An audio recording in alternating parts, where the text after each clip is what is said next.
ঘটনা প্রেক্ষাপট মোহাম্মদপুর। হতে পারতেন আপনি, হতে পারতাম আমি। বাচ্চাটার কিছুক্ষণ পরে ক্লাস 9-এর পরীক্ষা ছিল। আজকেই শেষ পরীক্ষা, বার্ষিক পরীক্ষা হচ্ছিল। বাবা যখন আসলেন, উনি পেশায় শিক্ষক, এসে দেখলেন ঘরের দরজা খোলা, ভিতর থেকে রক্তে ভেসে যাচ্ছে। মাত্র 4 দিন আগে আয়েশা নামে একটা কাজের মানুষ রেখেছিল ওই পরিবার। দেখেন, কাজের মানুষ, হেল্পিং হ্যান্ড, অ্যাসিস্ট্যান্ট, যে নামেই সম্বোধন করেন না কেন, এই কালচার বাংলাদেশে কোনো নতুন কালচার না।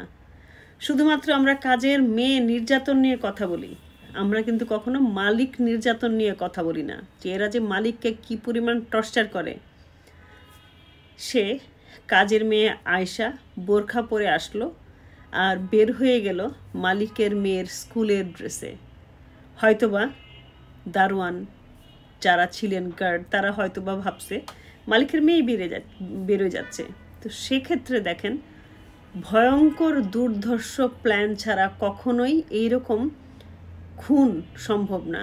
এখন পর্যন্ত খুনের কোনো ক্লু আবিষ্কার হয় নাই, এখন পর্যন্ত কোনো ধরনের মোটিভ আবিষ্কার হয় নাই।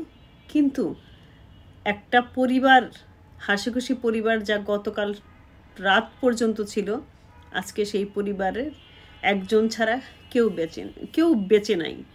একবার চিন্তা করেন, এই পরিবারটা আমার হতে পারত, আপনার হতে পারত, যে কারো হতে পারত। আমরা এর উপযুক্ত শাস্তি চাই। শুধুমাত্র কাজের মেয়ে আন্দোলন, আমাদের উত্তরাতে এরকম অনেক ঘটনা আছে যে কাজের মেয়ে অত্যাচার করতেছে, বাড়ির নিচে সমস্ত গার্ড বস্তিবাসী এসে দখল করছে, এই সেই। সবার জন্য কিন্তু নিরাপত্তাটা জরুরি। আমরা যেন এই বিষয়ে আরও সচেতন হই। নার্ভাস লাগছে এই জন্য আমার খালি নিজেকে ওই মেয়েটার কথা ভাবতেছি, ওই মেয়েটার জায়গায়। আজকে বার্ষিক পরীক্ষা ছিল, সর্বশেষ বার্ষিক পরীক্ষার সাথে দিয়ে হয়তো বা বন্ধুদের সাথে আইসক্রিম খেতে যেতাম, হয়তো বা বন্ধুদের নিয়ে অন্য কোনো প্ল্যান থাকতো, শীতের ছুটিতে নানার বাড়ি বেড়াতে যেতাম। কত ধরনের স্বপ্ন থাকে, প্ল্যান থাকে না?